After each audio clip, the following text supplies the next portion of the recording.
Hoje a nossa conversa será sobre as grandes navegações. É importante entender o século XVI e como ocorreu o nascimento do mundo moderno. Entender esse mundo moderno quer dizer entender um momento onde houve uma ruptura com o passado medieval. Então, esse período de transformações que marca o século XVI é um período onde a gente tem aí uma mudança significativa na estrutura de organização das cidades, né, onde houve uma abertura maior das cidades, né, uma retomada das atividades comerciais, culturais, econômicas, coisa que durante a Idade Média as áreas urbanas foram em algumas regiões abandonadas e as pessoas migraram para as áreas rurais, onde ficavam os castelos medievais, para viverem sob a proteção dos senhores feudais. A cidade moderna, essa cidade renascentista, né, do século XVI, é uma cidade que vai estar retomando suas atividades comerciais, passando por transformações não só no desenvolvimento do comércio, mas também nos aspectos culturais, né? E dentro desse processo de transformação, nós vamos ter também a relação com o pensamento europeu da época, né? O surgimento de um pensamento moderno que colocou os europeus enquanto referência de civilidade, de civilização, né? De superioridade. A superioridade do europeu, ela é colocada acima de qualquer outra sociedade, né? Então, a Europa se transforma nesse modelo de civilização e nós vamos acompanhar aí todo um processo de imposição de uma cultura, de uma religião, de uma forma de pensar europeu sobre os demais povos. Então, o pensamento europeu da época é esse pensamento eurocêntrico, onde os europeus estão acima de tudo. O pensamento, a ideia de civilização é a europeia, as demais elas ficam abaixo. Então, é todo um período de transformação importante aí no campo do pensamento.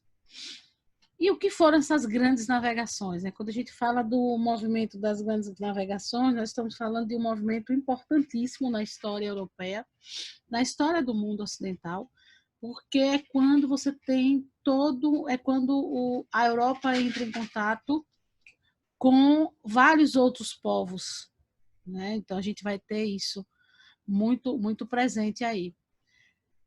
O que leva esse surgimento das grandes navegações vai estar muito relacionado à questão da busca por especiarias.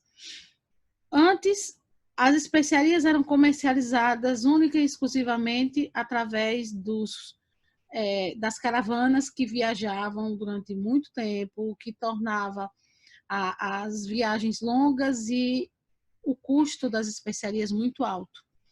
E que especiarias são essas? Nós estamos falando de açafrão, gengibre, canela, sal, cravo, pimenta, açúcar, noz moscada, metais preciosos, objetos de decoração, tapetes. As especiarias não eram somente esses elementos que a gente costumeiramente escuta falar, mas também objetos de decoração, tapetes, todos esses elementos que chegavam, a grande maioria da região das Índias, até a Europa. Só que, por terra, o caminho era bem mais distante e o valor pago por essas especiarias era muito mais alto. Outro aspecto importante para a gente compreender aí é a relação que os europeus tinham com o Oceano Atlântico. O Oceano Atlântico era chamado de um mar tenebroso. Na época das grandes navegações, os europeus tiveram de enfrentar muitos perigos nos mares, mas nada era tão assustador como o medo do desconhecido. E o Oceano Atlântico, ele recebeu essa referência como mar tenebroso. Inclusive, nos mapas, esses monstros eles estão presentes, como é possível ver aí, no mapa, e fazendo referência a essa ideia, esse pavor que se tinha do Oceano Atlântico. Então, nós vamos ter aí várias referências no período ao receio que os europeus tinham em adentrar ao Oceano Atlântico, né?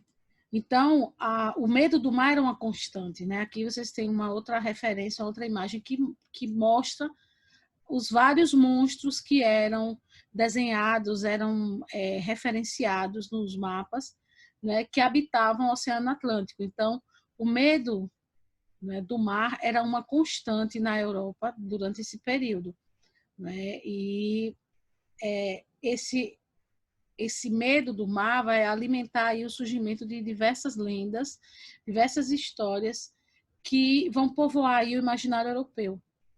Nas ilustrações, a gente vai observando aí a quantidade de monstros que eram presentes nessas ilustrações dos mapas da época.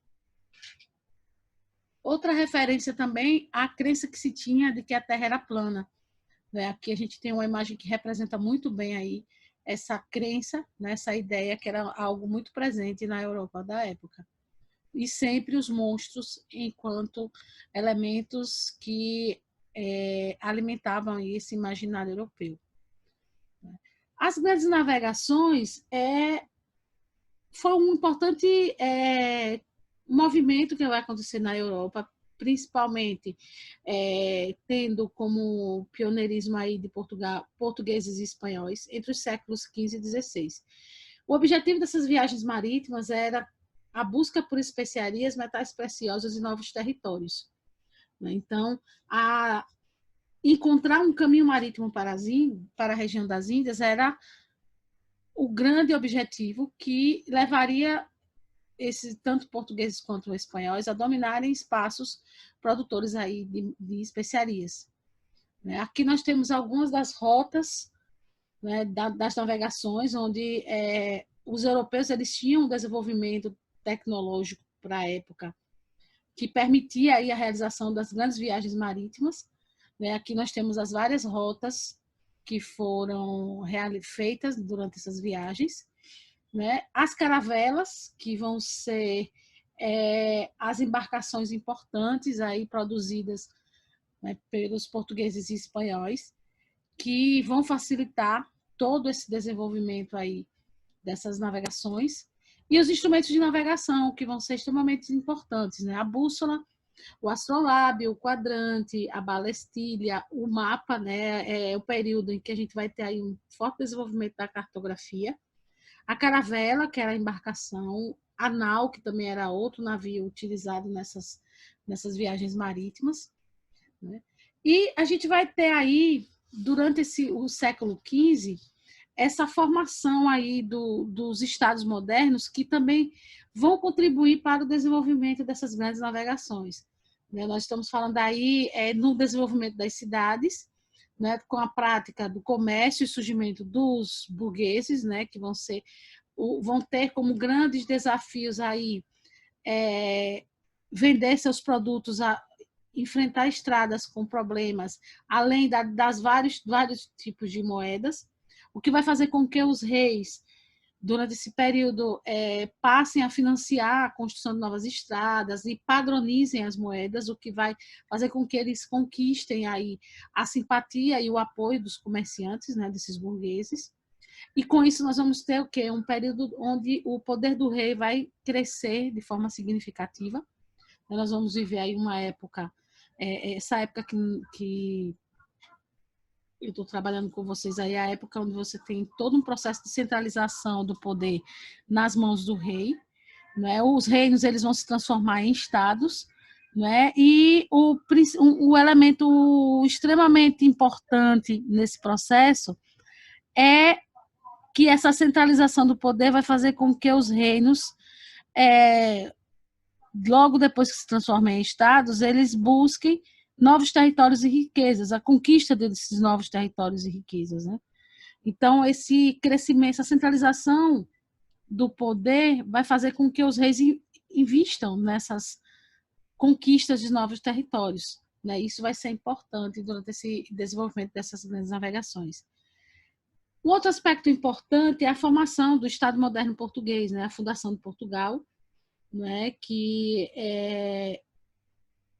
vai ter início a partir de 1125, com o nobre Dom Afonso Henriques, que passa a lutar aí, né, pela conquista de um reino independente. Nós vamos ter aí, nesse processo de formação desse Estado moderno português, as guerras de reconquista, né, são as batalhas que vão estar relacionadas à conquista de territórios que estavam sob o poder dos muçulmanos, né? As dinastias de Borgonhas e Avis, que são duas dinastias importantes quando a gente estuda a história da formação de Portugal. E quando o século XV marca aí na história de Portugal o início das grandes navegações, né? Onde a gente vai ter aí esse processo de centralização do poder nas mãos do rei, né? E a posição geográfica também vai ser extremamente importante, o conhecimento das navegações, né? Isso aí também vai ser extremamente importante no processo de desenvolvimento desse movimento das grandes navegações por Portugal, né? Então, isso vai ser extremamente importante. O caminho marítimo para as Índias, esse era um dos pontos principais aí, tanto para espanhóis quanto para portugueses. Os portugueses vão ter algumas iniciativas aí nessa conquista, nessa busca por esse caminho marítimo. Em 1415, nós vamos ter a conquista de Celta, em 1418, eles chegam até a Ilha de Madeira, chegaram em Açores em 1427, passaram pelo Cabo Bojador em 1434, passaram pelo Cabo da Boa Esperança em 1488, em 1499 eles descobrem um novo caminho para a Índia e chegam ao Brasil em 1500. Podemos ver aí algumas dessas rotas. Em cada uma dessas linhas coloridas aqui corresponde a uma dessas viagens marítimas realizadas pelos portugueses. Os espanhóis, nós vamos ter aí em 1492 a chegada de Cristóvão Colombo à América, ele achando que tinha chegado à região das Índias, né? O Cristóvão Colombo ele consegue o apoio dos reis espanhóis para comandar uma viagem marítima, uma expedição, e a gente vai ter aí a crença que ele vai defender de que a Terra é redonda, e ele acreditava que seria possível chegar às Índias navegando sempre na direção oeste, e ele acaba, na realidade, chegando a um outro continente, a América, né?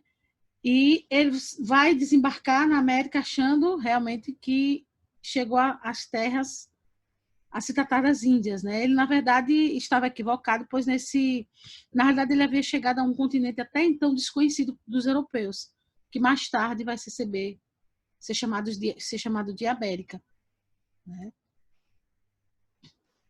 O tratado, logo depois que Cristóvão Colombo ele chega à América, os reis espanhóis tentaram garantir a posse do território para a Espanha. Então, eles recorreram ao Papa Alexandre VI, que em maio de 1493 publicou a chamada Bula Intercetera. Essa bula estabelecia uma linha imaginária localizada a 100 léguas a oeste da ilha de Cabo Verde. As terras encontradas a leste dessa linha seriam portuguesas e as terras a oeste seriam espanholas. Porém, os reis portugueses, né, o rei de Portugal, ele não vai aceitar essa partilha e vai propor uma linha divisória que ficasse a 370 léguas a oeste das ilhas de Cabo Verde, aumentando a área de domínio português. Esse acordo, conhecido como Tratado de Tordesilhas, vai ser assinado em 1494. Né? Aqui nós temos uma referência a essa linha imaginária aí, que vai dividir, né, imaginariamente entre portugueses e espanhóis. Os portugueses eles chegam à região das Índias em 1497, através da expedição comandada por Vasco da Gama, que ele chega até a cidade de Calicut, na Índia, em 1498.